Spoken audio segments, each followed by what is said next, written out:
Paradise is not a place of freedom. It is a place of rules. In the architecture of human belief, the garden of perfection has always been defined not by what you can do, but by the one thing you cannot.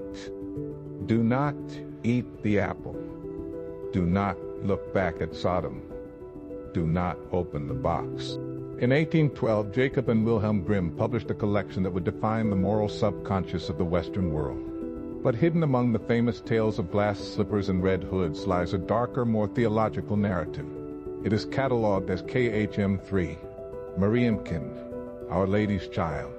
It is a story that dismantles the fairy tale expectation of a happily ever after and replaces it with a brutal interrogation of truth, shame, and the crushing weight of divine authority. This is not a story about a princess finding a prince. It is a story about a prisoner finding her voice in the shadow of the state. To understand the nightmare, we must understand the desperation that birthed it. The story begins in the economic reality of the medieval peasantry. A woodcutter exists on the brink of starvation. In the pre-industrial world, children were not merely loved, they were economic burdens. The Grimms tell us of a man so poor he cannot feed his only daughter. This is the primal fear of the proletariat, inability to sustain life. Into this poverty steps the Virgin Mary. But this is not the gentle, passive mother of the Nativity. This is the Queen of Heaven, a sovereign entity with the power to transact. She makes an offer. She will take the child. She will raise her in luxury. It is an adoption, but it is also a purchase. The woodcutter, relieved of his burden, agrees. The transaction is complete. The girl is lifted from the mud of the earth into the gold of the heavens. For years, the girl lives in a state of suspended innocence. She is fed, clothed, and surrounded by angels. It is a utopia. But utopias are fragile ecosystems. They require total obedience to survive. When the girl turns 14, age of maturity, the threshold of womanhood, Queen of Heaven must leave on a journey. She entrusts the girl with the keys to the kingdom, 13 keys for 13 doors. You may open the 12, the Virgin says, but the 13th is forbidden. Here the story taps into the oldest motif in folklore. The Bluebeard prohibiting the wife, the deity prohibiting the creation. Why give the key at all?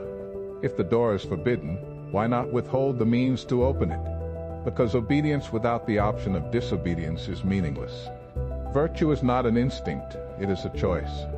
Curiosity is the engine of human evolution, but in the context of dogmatic faith, it is the root of original sin. The girl opens the 12 doors, she sees the apostles in their glory, but the 13th door remains, it gnaws at her.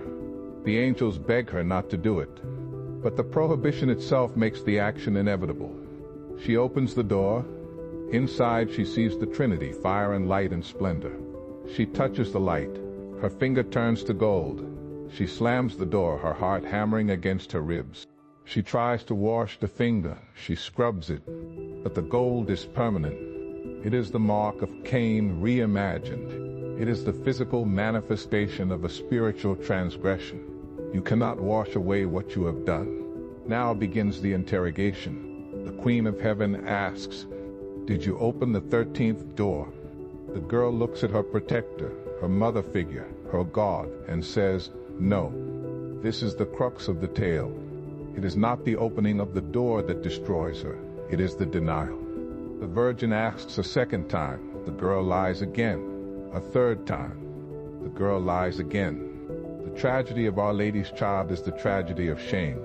The girl cannot admit her fallibility to a being of perfection, and so paradise is revoked. The punishment fits the crime. She used her voice to lie, so her voice is taken. She is cast back to earth, but not to her father's home.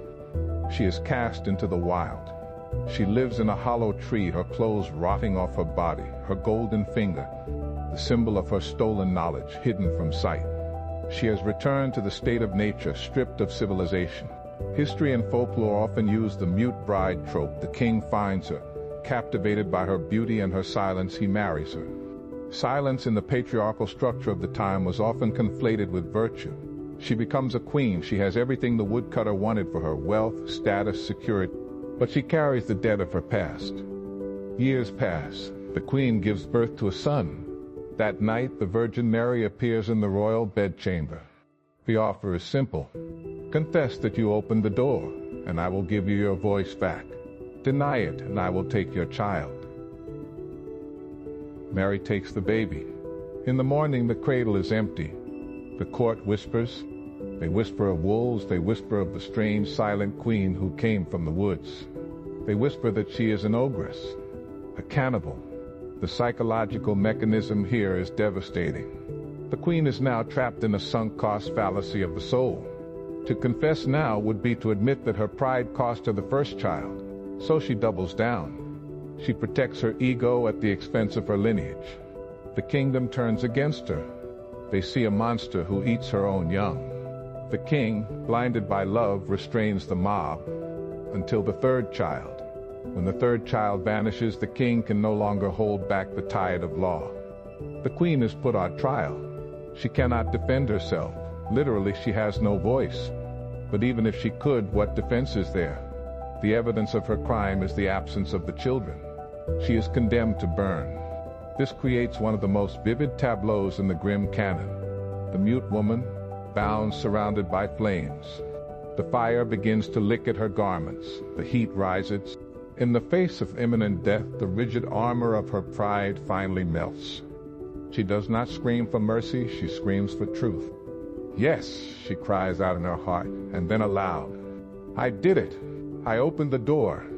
The confession acts as a metaphysical key. The moment the truth is spoken, the mechanism of punishment is dismantled. The rain falls. The Virgin Mary descends not as a punisher, but as a restorer. She holds the three children, alive and well. The queen's voice is returned. The golden finger remains, but the shame is gone. Whoever repents their sin and acknowledges it is forgiven. That is the moral tag the Grimms attach. But beneath the religious instruction, there is a fierce commentary on the nature of power. Let us analyze the systems at play. This is a story about the terrifying totality of surveillance. The Virgin Mary represents a surveillance state. She knows the truth before she asks the question. The interrogation is not for information gathering. It is for compliance. It is a test of submission. The queen thought she could maintain a private reality, secret truth inside her mind. But in the worldview of the Grimm's piety, privacy is heresy. Economically, the story cycles from poverty to luxury to ruin and back to restoration. But notice the currency. The woodcutter trades a child for survival. The girl trades her voice for pride. The queen trades her children for the maintenance of a lie. Every interaction is transactional. The only moment the transaction stops is the moment of confession. Confession is the only currency that buys back the self. Why does this story resonate today? We no longer fear the forbidden door of the heavenly palace, but we live in an era of transparency and exposure. We live in a time where the cover-up is invariably more damning than the crime. The queen's trajectory, lying to protect her reputation only to have that reputation utterly destroyed by the lie, is the archetypal scandal of the modern age. Furthermore, the story asks difficult questions about parenting and authority. Was the Virgin Mary cruel? By modern standards, her methods are draconian. She frames the girl for cannibalism to teach a lesson about honesty. It is a tough love that borders on psychological torture. It reflects a pre-modern view of the divine. God is not your friend. God is a fire that will burn away everything that is false, even if it hurts. The golden finger is the final lingering image. Even after forgiveness, the mark remains. We are the sum of our transgressions.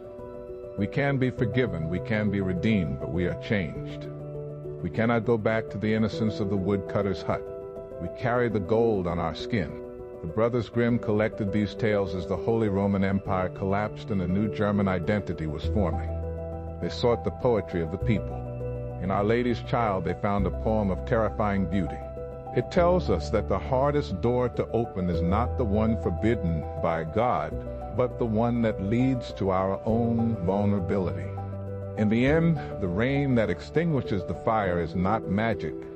It is the inevitable cooling that comes when we stop fighting the truth. We are all holding a key. We are all hiding a golden finger. And we are all waiting for the moment we are brave enough to speak.